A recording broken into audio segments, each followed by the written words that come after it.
Les serveurs étaient débordés. Puis là, il y en a un qui me dit apporte la guenille et puis oublie pas le cabaret.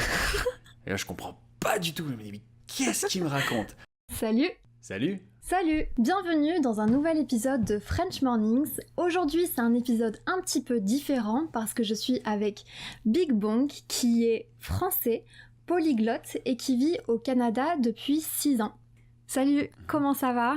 Salut, écoute, ben ça va, on prend son Petit café, puis... Il est quelle heure, Exactement. chez toi?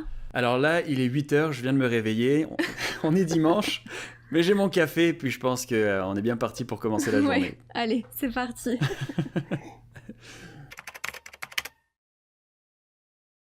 Ah, café froid. Donc aujourd'hui, on s'est dit qu'on allait discuter un petit peu des différences entre la France et le Canada parce que ce sont deux pays francophones, mais culturellement assez différents.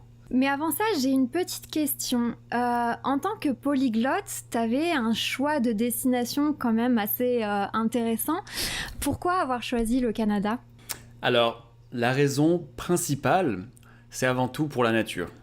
J'ai voulu venir chercher justement ces paysages magnifiques qu'on voit sur les cartes postales qui viennent du Canada. Et mon premier jour à Montréal, ce qui m'a vraiment surpris, c'est que j'avais l'impression de n'avoir jamais vu autant de ciel, que le ciel était complètement à découvert. Après, il y a beaucoup de Français qui viennent immigrer au Canada et en particulier à Montréal, pour des raisons que je vais citer, donc ça va peut-être pas être très original, mais la société avant tout. Donc avec sa qualité de vie, la facilité d'accès à l'emploi, une raison tout bête par exemple auquel tu vas pouvoir t'identifier parce que tu as habité à Paris, mais prendre le métro tous les jours par exemple, des métros bondés où il faut constamment faire attention aux pickpockets. Donc c'est ça, donc, je dis pas que Montréal est parfait, mais disons qu'à ce niveau-là, quand on vient ici, on remarque la différence de façon assez positive. Après, il y a beaucoup de Français qui viennent chercher la simplicité tout simplement, parce qu'on parle la même langue, mais qu'il y a quand même une mentalité nord-américaine. Donc il y a un bel équilibre entre les deux, je dirais. Dans mon cas, j'ai voulu y faire mes études et c'est plus facile que dans d'autres pays parce qu'il y a des universités francophones. Et le plus intéressant, je te dirais, c'est qu'il y a beaucoup d'accords entre la France et le Québec au niveau académique. Et donc les Français, en tout cas quand j'étais étudiant en 2016, payent les mêmes frais que les Québécois. Et c'est infiniment moins cher que partout ailleurs en Amérique du Nord. Après, tu vas trouver ça peut-être un peu stupide ou futile, mais j'ai trouvé très monotone l'obtention de ma licence à Paris. Donc j'ai toujours rêvé d'avoir une cérémonie de diplômé comme on en voit dans les films avec la robe, le chapeau, et j'ai fini par l'avoir. Donc voilà. Et c'était comme dans les films, vraiment ? Ouais, c'était assez spectaculaire, mais oui, j'avais vraiment envie d'avoir ce sentiment de... Tu vois, comme un peu un rituel, ce sentiment de « Ok, j'ai fini ma scolarité, on passe à autre chose maintenant ». Et alors qu'en France, c'était très... On fête pas les examens, en fait, hein. Non, pas du jamais. tout. Je sais pas comment toi t'as reçu ton diplôme, mais moi c'était rendez-vous au secrétariat, et puis la secrétaire m'a donné mon diplôme, il y avait personne. Moi, je l'ai récupéré 3 ans après mon diplôme, par la poste. Donc, non, pas de cérémonie. Ah non, moi c'était complètement différent, t'es devant des centaines de personnes, ils appellent ton nom au micro, puis il y a de la musique, et puis t'es sur une scène, il y a de la lumière, puis là t'as vraiment l'impression que, bon évidemment, il n'y avait pas mes parents avec moi, mais t'as vraiment l'impression d'avoir accompli quelque chose, quoi. Ouais, j'imagine. Et on sait qu'en France, un des gros points noirs du pays, c'est l'administration. Comment t'as trouvé ça au Canada ? Alors, je t'avoue que j'ai suivi un peu le parcours idéal de l'immigrant français au Canada. Je suis d'abord venu avec un visa vacances-travail pour tâter un peu le terrain. À l'époque, c'était 1 an, maintenant c'est 2 ans pour les Français. Ensuite, j'ai obtenu un visa d'étudiant qui m'a permis de faire mes études. Et puis un visa post-diplôme durant lequel j'ai fait ma demande de résidence permanente. C'était un parcours rempli de stress et d'anxiété, et je pense que l'administration canadienne n'est pas forcément plus simple et moins compliquée que la française. Alors, j'ai pas immigré en France, je sais pas ce que c'est. J'ai des amis qui ont essayé les deux, qui ont essayé d'immigrer en France et puis qui sont finalement venus s'installer au Canada. Ils pourront témoigner, mais je pense que dans tous les cas, ça demande du temps, de l'argent, quelle que soit l'administration, et une grande quantité de patience et d'adaptation. Bon, ce qu'il faut savoir aussi au Canada, c'est que c'est une confédération, donc plusieurs provinces unies. Alors quand on immigre au Québec, il faut d'abord faire une demande au provincial et ensuite au fédéral. Donc il faut affronter l'administration québécoise et puis l'administration canadienne. Double peine. D'ailleurs, c'est bientôt le moment ici de déclarer ses impôts. Une manipulation qu'on peut décider de faire soi-même ou de payer un comptable. Mais pareil, il faut déclarer ses impôts au provincial et au fédéral. Donc je pense que c'est assez équivalent à ce niveau-là. Ouais, ça n'a pas l'air beaucoup plus simple finalement. Non, c'est ça. Et au niveau de l'accueil par les gens, en fait, est-ce que tu trouves que c'est un pays accueillant ? Alors oui, les Québécois ont quand même une image qui est positive. Les Français pensent que les Québécois sont sympathiques. C'est pas toujours le cas, hein. J'ai déjà vu des Québécois énervés. C'est des êtres humains comme tout le monde qui ont toutes les émotions. Mais je t'avoue qu'en général, c'est un pays qui est très accueillant dans l'ensemble. Par contre, j'ai déjà entendu des Français dire, en fait, beaucoup de Français, un échantillon quand même assez suffisamment grand, qui me disaient qu'immigrer... En fait, ils ont immigré, comme moi, de façon plus ou moins permanente, mais ils n'ont pas la sensation d'être vraiment intégrés, de ne pas avoir beaucoup d'amis québécois par exemple.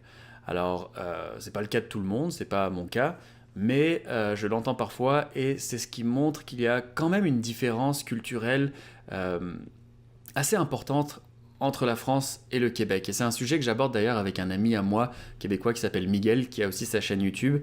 On va en faire d'autres d'ailleurs, sur justement comment se faire des amis québécois, comment s'intégrer. C'est un peu bête à dire, mais la réalité des choses, c'est que des Français qui viennent immigrer ici, le plus facile, c'est de rencontrer d'autres Français qui vivent la même réalité. Et en plus, pour s'installer, j'imagine que ces personnes-là qui immigrent, enfin ces Français qui viennent au Canada, ils prennent d'abord contact avec d'autres Français qui ont dû vivre les mêmes choses qu'eux, en fait. Ouais, c'est vrai. De mon expérience personnelle, moi, je suis venu, quand je suis arrivé, j'ai logé chez un ami de mon père, donc qui est français aussi. Mais lui, je pense qu'il avait des enfants qui sont nés à Montréal, donc c'est une réalité différente. Ces gens-là ont des amis d'enfance québécois, mais tu vois, pour moi, par exemple, j'ai pas d'amis d'enfance ou de famille québécois à proprement parler, donc c'est sûr que c'est une réalité qui est différente. Mais c'est pas impossible, et je me suis fait des amis québécois après. Il y a d'autres situations d'intégration, comme par exemple quand on sort avec des Québécois, donc des Français qui se mettent en couple avec des Québécois. Mais je pense que c'est pas impossible, mais c'est pas aussi simple que ça paraît. Depuis que tu vis au Canada, qu'est-ce qui a changé dans ta vie ? Quelle est la meilleure chose qui t'est arrivée depuis que tu vis au Canada ?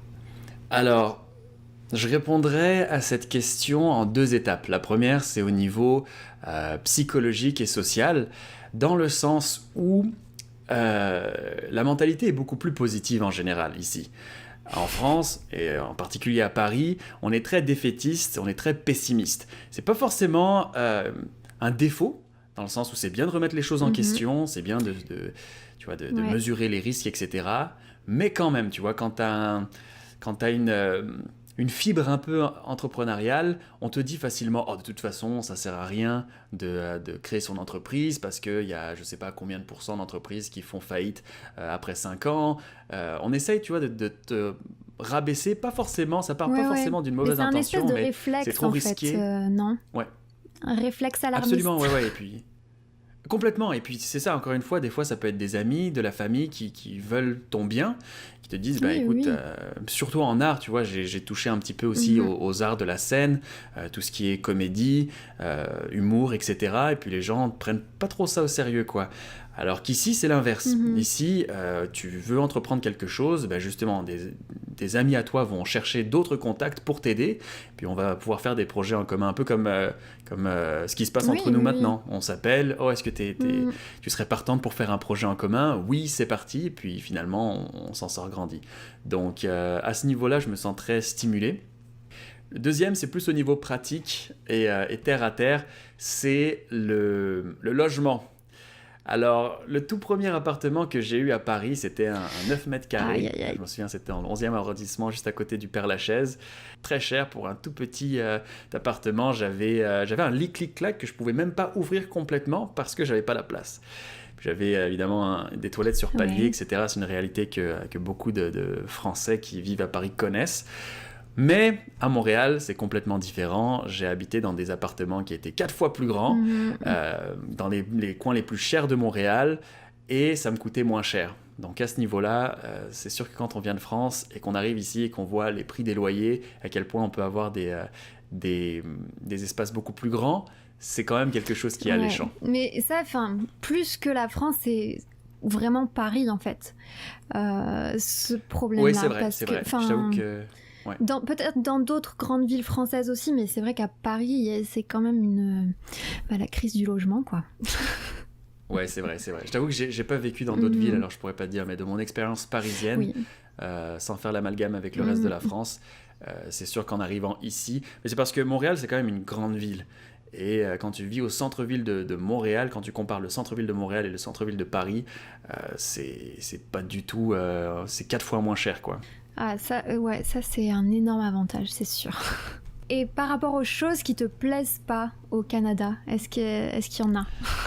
Alors, il n'y a rien qui me vient à l'esprit bizarrement. Il y a des choses qui me manquent de la France, mais il n'y a pas de choses qui me... Il y a peu de choses qui me refroidissent ou qui m'énervent. C'est... tant mieux, c'est une bonne nouvelle. Oui, ouais. Et en parlant justement des choses qui te manquent, moi je sais que quand je pars à l'étranger, c'est vraiment les boulangeries françaises, la pâtisserie, ça me manque énormément. Qu'est-ce qui te manque, toi, de la France? Alors, moi aussi, pour être honnête avec toi, les pâtisseries, les desserts aussi... tout ce qui est savoir-faire culinaire, ça me manque énormément. Les cafés parisiens, tu vois, juste le fait d'être sur une terrasse, prendre son café, discuter avec ses amis, c'est une réalité qu'on ne connaît pas ici. Il y a d'autres choses qui sont accueillantes, mais puis je pense à la vidéo sur la galette des rois que tu as faite et qui m'a vraiment fait saliver. On n'a pas l'équivalent ici, malheureusement. Le choix de fromage aussi. On a beaucoup moins... Il y a du bon fromage québécois, mais disons qu'il y a moins de choix et c'est pas le goût auquel je suis habitué, quoi. Ouais, j'imagine. On est quand même bien lotis pour ce qui est fromage. Ah oui, puis tout ce qui est culinaire aussi, ça me manque beaucoup, quoi. Mais on peut pas tout avoir. Non. Et pour rester dans le thème de la cuisine, moi, alors je connais très mal le Canada, mais ce que je connais, c'est la poutine.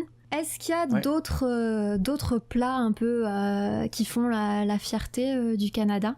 Oui, bien sûr. Alors, ça va être plus le Québec. Il y a vraiment une culture québécoise avec sa cuisine. Pour les autres provinces, je ne pourrais pas dire. Mais oui, bien sûr, la fameuse poutine. Et puis, si tu as la chance de venir au Québec un jour, il faut que tu essayes absolument. Mais aussi, autre chose qui est intéressant, c'est pendant la récolte de l'érable, de l'eau d'érable qui va ensuite produire le sirop d'érable, il y a ce qu'on appelle les cabanes à sucre, qui sont littéralement là où le sirop est produit. À l'extérieur, on a ce qu'on appelle la tire d'érable. Donc en fait, c'est du sirop tout juste sorti, encore chaud, qu'on va verser sur la neige. Et la différence de température va faire en sorte que ça va durcir. On l'attrape avec un bâtonnet de glace et on le mange comme une sucette. C'est super bon, très traditionnel. Ça aussi, c'est quelque chose que je te recommande si tu viens ici. Je pense que ça me plairait beaucoup. Ouais. Puis c'est toute l'ambiance qui vient avec, tu vois. Et c'est souvent dans des fermes, donc t'as des chevaux, t'es dans la nature, etc. Et c'est très sucré, donc je sais pas si tu as la dent sucrée, mais c'est quelque chose qui est vraiment bon aussi au niveau du goût. Et les propriétaires de ces établissements ouvrent aussi des granges aménagées comme des cantines.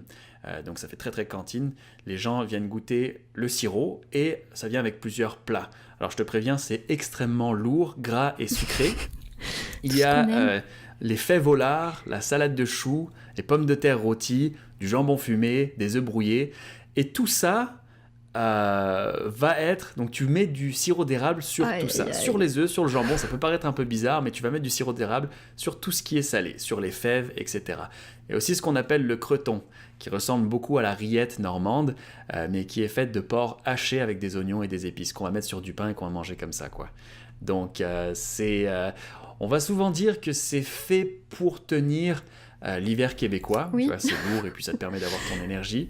Mais bon, ça va être, on va rarement trouver. Il y a de plus en plus d'efforts qui sont faits, tu vois, pour tout ce qui est végétarien, vegan aujourd'hui. Mais traditionnellement, il y a beaucoup de viande dans la nourriture québécoise et de sirop d'érable. Ça j'adore. Le sirop d'érable, c'est ma passion. Ah oui, d'accord. Bon, bah, il faut que tu viennes alors. Et pour parler de la langue maintenant, au Québec, on parle français, mais l'accent est quand même assez différent. J'imagine qu'il y a aussi des expressions différentes. Est-ce que tu trouves que ta manière de parler a changé depuis que tu vis là-bas? Et est-ce que tu as adopté des expressions québécoises que tu utilises souvent? Ouais, bien sûr, absolument. Alors, bon, évidemment, là, tu t'en rends peut-être pas compte. C'est sûr que quand je parle avec des Français, mon accent a tendance à revenir à la normale ou à ce à quoi je suis habitué de naissance. Mais par mimétisme, c'est sûr que je vais avoir tendance à... c'est pas vraiment de l'imitation, c'est vraiment du mimétisme. Pour pouvoir avoir un échange qui est beaucoup plus... naturel, il y a des intonations qui vont changer. Alors évidemment, il ne faut pas aller dans l'exagération, mais c'est quand même quelque chose que je conseille à des gens qui viennent au Québec pour pouvoir mieux s'intégrer, quoi. Des expressions aussi, c'est très important, et puis ça vient tout seul. De tête, il n'y en a pas beaucoup qui... Parce que tu vois, c'est devenu tellement naturel que des fois j'ai du mal à me demander est-ce que c'est une expression québécoise ou est-ce que ça s'utilise aussi en France. Mais en tout cas, je peux te raconter une petite histoire sur mes premières expériences au Québec. Alors le tout premier job que j'ai eu, c'était dans la restauration, parce que j'ai travaillé 3 ans en restauration en France, j'étais serveur, donc j'ai voulu faire la même chose ici. En passant, c'est beaucoup plus lucratif de faire ça ici parce que le pourboire est obligatoire, donc tu peux te faire quand même des bons salaires dans la restauration. Mais j'étais pas serveur, j'étais en dessous du serveur, ce qu'on appelle les boss boys, qui est très américain, et donc qui s'occupe de servir les verres d'eau, de débarrasser les tables, de replacer, etc. Bon, alors là, c'est du vocabulaire qui est directement lié à la restauration, mais j'avais pas été briefé par ça, et puis bon, tout le monde était québécois parmi les serveurs, et donc ils savaient même pas que c'était des mots que je ne pouvais pas comprendre. Alors, par exemple, le mot guenille. Est-ce que tu peux savoir ce que guenille veut dire dans un contexte? Guenille. Guenille. Alors, moi, je connais... En français, on dit des guenilles pour des vêtements un peu très, très abîmés, même. Ouais. C'est ça? Ouais, c'est proche. C'est proche. Alors, et maintenant, le mot cabaret. Oula, des guenilles de cabaret.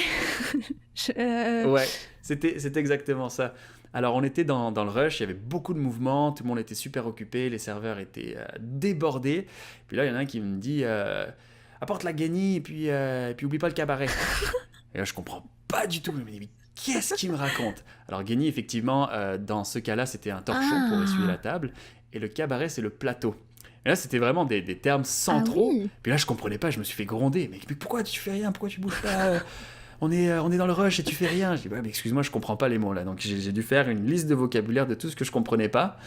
Et bon, ça c'était moins drôle quand ça m'arrivait. Mais bon, après tu t'apprends comme ça aussi, quoi. Après coup, ça fait des histoires à raconter. Absolument, ouais, absolument. Mais sinon, oui, quand je parle avec des Québécois, il y a des petits mots, même quand on se taquine, par exemple, niaiseux. Oh, t'es niaiseux. Oui, ça, c'est une expression j'ai l'impression, qui arrive en France, pas le temps de niaiser. Pas le temps de niaiser, ouais. Bah, ça, c'est Internet. Ah oui, voilà. C'est québécois, mais ça vient d'une vidéo qui est devenue un meme. Et en fait, c'est un gars qui était complètement bourré dans un bar, qui se faisait interviewer. Et puis lui a sorti une phrase, c'est ça, c'est devenu un meme. Il disait Tequila, Heineken, pas le temps de niaiser. Pas le temps de niaiser, ça veut dire j'ai pas le temps de déconner. C'est comme ça qu'on le traduirait en français. Ouais, c'est ça. Et lui, vraiment, genre, je suis là, j'ai ma bière, j'ai mon tequila, j'ai pas le temps je suis là pour faire pour déconner un maximum et puis en profiter, quoi. Et ouais, c'est devenu très très connu au Québec, et puis il y a beaucoup de Français qui ont commencé à dire ça et puis qui ont apporté un peu cette... Mais ça, c'est la culture d'Internet, je t'avoue. Ça traverse l'océan. Exactement, ouais. Puis c'est drôle, c'est drôle. Même les Québécois rient de ça, quoi. Et et dernière question, est-ce que tu penses un jour revenir t'installer en France, ou ça y est, le Québec, c'est ta maison maintenant? C'est une question qui est très très compliquée. Alors j'aurai toujours une place spéciale pour la France. Et je t'avoue que c'est une question que je me pose de plus en plus avec la pandémie. Toute ma famille habite en Europe. C'est sûr qu'elle me manque. Il y a beaucoup de choses qui me manquent de la France, comme je l'ai dit plus tôt. Mais d'une part, j'ai envie de plus voyager. Peut-être aussi habiter 1 an au Japon, qui est mon pays maternel. Ouais. Et continuer à voyager. Mon rêve, si j'avais les moyens et puis le temps et l'argent pour faire tout ce que je voulais, ce serait vraiment d'acheter un voilier puis de faire le tour de l'Amérique latine. Mais bon, il faut rester réaliste. Ah oui, c'est ça. C'est bien. Il faut rester réaliste. Mais j'aimerais bien voyager plus, tu vois. Et ne pas m'installer dans un pays. Alors là, je suis des démarches pour... et puis bon, avec la pandémie, on ne peut pas voyager. Oui, donc malheureusement. je suis bien au Canada. Mais ça donne le temps d'y réfléchir. Absolument. Donc, c'est pas une question fermée. Peut-être que je vais rentrer en France, mais je ne le sais pas. Et le futur nous le dira. Bon génial, merci de cette collaboration, c'était vraiment chouette. C'était super cool d'échanger sur la culture d'un autre pays. Et n'oubliez pas d'aller faire un tour sur la chaîne de Big Bong où vous pourrez l'entendre parler japonais, coréen, anglais et plein d'autres langues. Et vous pourrez aussi regarder la vidéo qu'on a faite ensemble en anglais sur sa chaîne. En attendant, pensez à vous abonner à la chaîne de French Mornings pour être au courant des futures vidéos et je vous dis à très bientôt.